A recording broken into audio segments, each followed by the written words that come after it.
Dang, this is kind of weird to make a video. We're looking at the road, so don't worry if anyone's watching this. But I just wanted to make a quick video. This is something I wanted to talk about before, and something that, like, I don't know if it's like overlooked, but like definitely since I've recovered a lot more from borderline personality disorder, like the emptiness. It's like this. It's like there's a hole in you or something. It's like I don't know how to explain it. It's not like a depression, like you don't want to do anything. It's like even when you are doing things and you feel like you can do things, it's like something's missing. And honestly, this is my theory, okay, just from personal experience. I've noticed it's always worse. Like yesterday I had a pretty bad day where I was pretty triggered. My fear of abandonment was triggered. Some of my traumas came up and everything. And it's always like after that or the day after that, you feel like that kind of emptiness or just like blah, kind of like what does this matter, just that kind of thing.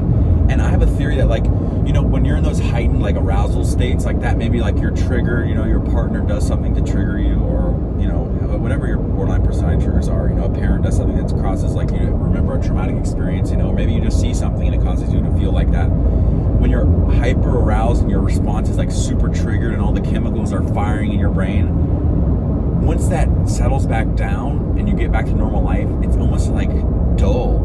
You know what I mean? So like I know a lot of people that, you know, a lot of people, they report like after they abuse drugs of any kind, not any kind, but like certain drugs, you know, that act on the receptors in your brain, it's hard for you to feel like naturally okay afterwards. And it's almost like that adrenaline state, that it's like natural chemicals that fire in our brain, and like we're feeling like it's almost like we're on a drug, like, oh my gosh, we're honed in, we're feeling like we need to either fight or flight and all this stuff. And then like after that, it's like your brain goes back to normal, and it's like, dang, normal's kind of dull for the moment just because of how you feel, you know what I mean? I don't know if anyone watches these, but it's just something that like not a lot of people can, like, you know, only a certain amount of people have BPD, and only a certain amount of people will have like this pervasive emptiness. So it's just like a small part of the population, but like it's not a lot of people like talk about, like, just, it's like, it's almost like, in like the more you recover and stuff like that, like you can heal and your relationship fine. And it's like I can deal with it and everything, and like exercise helps, being in the sun helps, like being around people I love, everything. But like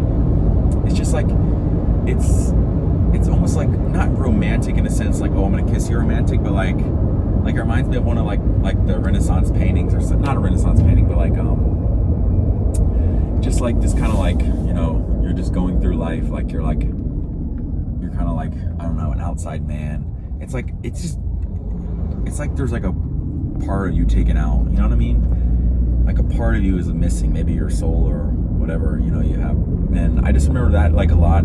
I feel like for a lot of people with borderline personality disorder, there was like a lot of that as a kid too. Like I noticed like when I was having like birthday parties and stuff, like it was like times of extreme excitement and stuff, I would get that feeling like at my birthday party I should be happy, I should be excited, but I would just feel like a super like negative energy. Like it's like weird, I don't know what it is, but you know, like I'm saying like a lot, I don't know, just I'm sure a lot of people relate to this, and I wish someone would have made a video on it. But it's just like it's almost like an aloneness, but it's not even like a aloneness from person to person. It's like an aloneness of like your emotion, your being, your like to nature, almost to everything. Like you're just kind of like, you feel a little bit like just a little bit isolated from it, a little bit like you're here and it's there, and there's something like a wall keeping you from it. And you know, I noticed that like I said, it happens after that state. There's lots of things you can do. You know, you can listen to music and do things that you enjoy. And I found a lot of times that like just being in nature, like nature, it's almost like nature like understands, because nature's just kind of always there. And like humans are these emotional, like we have volition, you know, we have free will, we're doing all this stuff, and like we're acting and we're about, but nature's just kind of always like laying back and sitting there. And I found that when you just like stroll in nature, sometimes it just makes you feel like, it gives you some relief, because it's just like, you know, with BPD it can be like we're here and then we're here, and then we're freaking out about our partner, and then we're here, and then we're freaking out and then we're here, and it's like the trees are just like